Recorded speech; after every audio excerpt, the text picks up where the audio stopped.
adibiti da segnalare, qualcosa? Esatto, sì, beh, di Bitti ci sarebbe da segnalare tutto, dalla linea dei capottini e delle ragas maschili all'utilizzo di due corpetti nelle donne, uno giallo che viene infilato sotto la gonna e indossato sotto il giubbetto, a questo primo corpetto se ne indossava un altro con due punti anteriori, detto questo pala, che pare avesse esclusivamente uno scopo ornamentale, ornato di galloni ed è testimoniato da pochissimi indumenti antichi e ancora una volta dalle raffigurazioni d'epoca. Velocemente, Bolotana abbiamo visto e adesso siamo con il gruppo Folco Domeniche Esatto, Dumedde. Bolotana, semplicissimi insiemi tipici di quella zona, colori molto scuri sia per gli uomini che per le donne.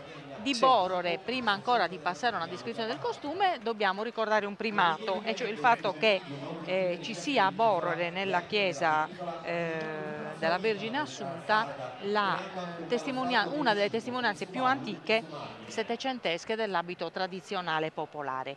Le donne di Borore hanno una gonna, corpetto morbido e giubbino, sono anche questi abiti rifatti sulla base dei ritrovamenti, e è importante l'uso di questo copricapo, di un fazzoletto in realtà in tela di cotone stampato sui bordi con motivi vegetali a formare una cornice policroma.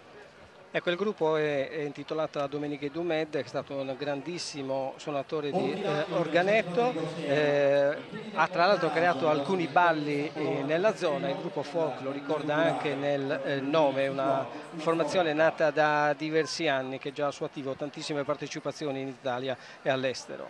Sì, devo riscontrare qui la presenza nell'abbigliamento maschile, la scelta di indossare i pantaloni a tubo, che tutta quell'area, estendendosi poi anche alla zona di Macomer eccetera, i pantaloni a tubo sostituiscono molto presto l'insieme costituito dalle ragas, dai pantaloni di tela e dalle mesucarzas. I pantaloni a tubo potevano essere in panno o anche in orbace, venivano comunque abbinati all'insieme sovrastante costituito da un giubbetto a manica lunga e da un gilet con le tasche e sagomature caratteristiche.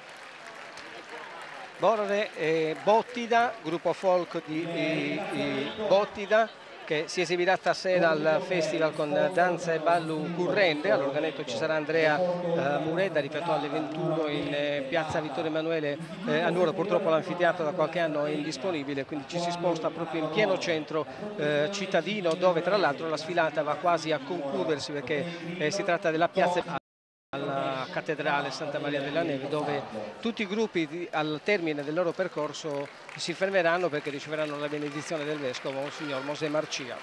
Sì, l'abito femminile di Bottida e anche quello maschile rispondono appieno del tono tipico dell'oceano, con delle varianti che qui è quasi impossibile far rilevare ai telespettatori. Il copricapo femminile prevede una accurata pettinatura soscuccale sulla quale si intreccia due fazzoletti e su cui poi viene drappeggiata la benda perfettamente inamidata, bianca per le spose e nera invece per le occasioni luttuose. Devo dire che questo gruppo, magari l'abito maschile gioverebbe alla eleganza complessiva se si evita